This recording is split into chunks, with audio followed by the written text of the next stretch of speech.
Assalamualaikum warahmatullahi wabarakatuh.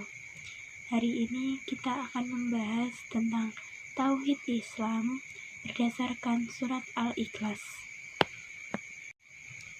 Kita awali dengan keyakinan orang-orang dahulu, di mana orang dahulu mempunyai banyak sekali keyakinan.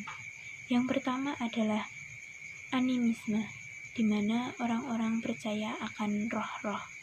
Yang kedua adalah dinamisme, di mana orang-orang percaya akan benda-benda itu mempunyai kekuatan-kekuatan gaib.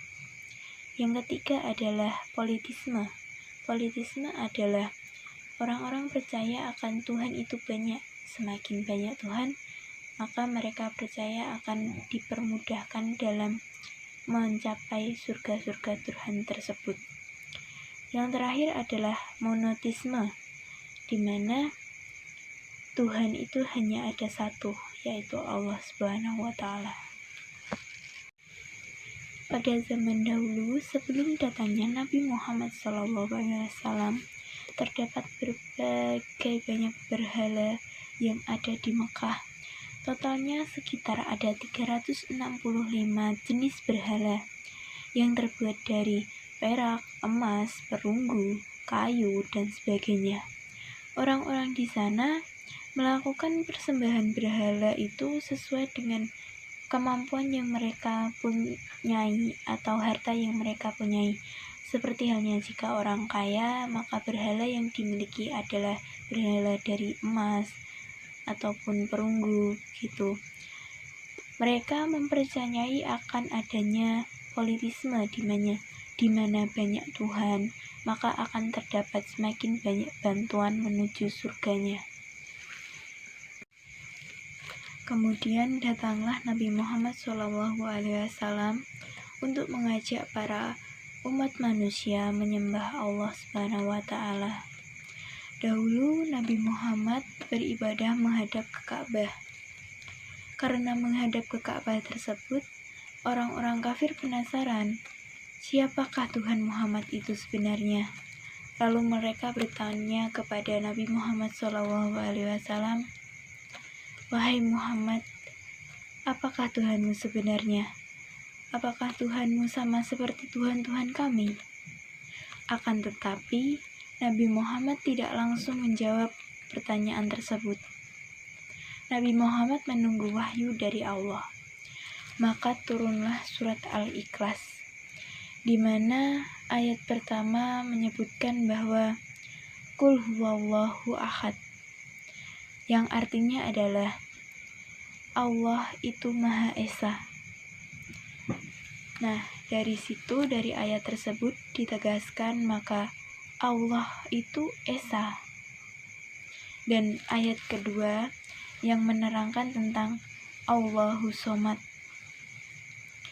Allah itu tempat untuk meminta, karena orang-orang dahulu di Mekah itu memintanya kepada berhala-berhala, padahal mereka adalah benda mati dan dimintai sesuatu.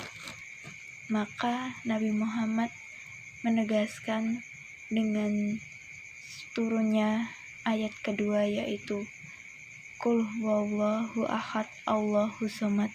Allah itu Esa dan Allah itu tempat untuk meminta. Karena mereka bertanya, Allah itu seperti apa? Dan apakah Allah itu seperti berhala-berhala mereka? Maka ditegaskan oleh ayat ketiga, yaitu Lam yalid walam yulad, di mana artinya adalah Allah itu tidak diperanakkan maupun beranak. Maka dari itu kita dapat menyimpulkan bahwa Allah itu Esa, Allah itu tempat kita bergantung, tempat kita meminta, dan Allah itu tidak diperanakkan maupun beranak. Kemudian ayat yang terakhir adalah Walam yakul lahu kufuwan ahad, di mana Allah itu tidak menyerupai apapun. Maka di dalam surat tersebut itu terdapat sifat-sifat Allah, yaitu esa, tempat untuk bergantung, tidak beranak dan diperanakan, dan tidak menyerupai apapun.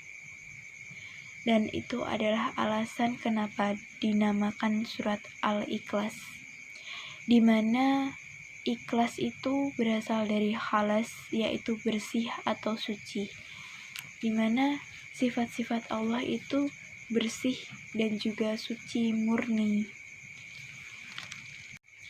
Kemudian di surat Al-Ikhlas ini juga sangat istimewa, di mana dari ulama ahli biologi mengatakan bahwa terdapat 47 huruf dalam surat ini, dan hanya satu huruf yang dikasroh, yaitu lam. Nah, 47 huruf ini dikurangi 1 sama dengan adalah 46. Jika 46 dibagi 2 sama dengan 23. Katanya 23 huruf sebelum dikasroh dan 23 huruf setelah dikasroh. Betapa mulianya itu, subhanallah.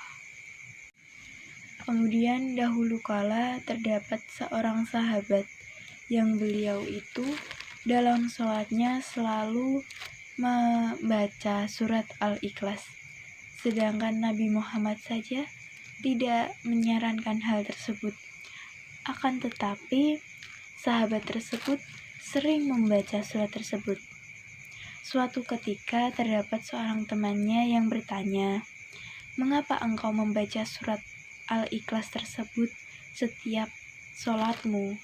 Maka sahabat tersebut pun menjawab, "Karena di dalam surat Al-Ikhlas itu terdapat sifat-sifat suci Allah, sifat-sifat mulia Allah, dan terdapat tauhid di dalamnya, maka beliau membaca tersebut. Selain itu, karena beliau cinta akan sifat-sifat Allah tersebut, maka beliau pun membacanya." Dan hal tersebut dibenarkan oleh Nabi Muhammad SAW, di mana beliau berkata bahwa sungguh mulia bagi orang-orang yang mencintai sifat-sifat Allah. Engkau membaca surat tersebut, maka akan memudahkanmu menuju surganya. Mungkin itu dari saya, dan apabila ada kurang lebihnya saya mohon maaf. Wassalamualaikum warahmatullahi wabarakatuh.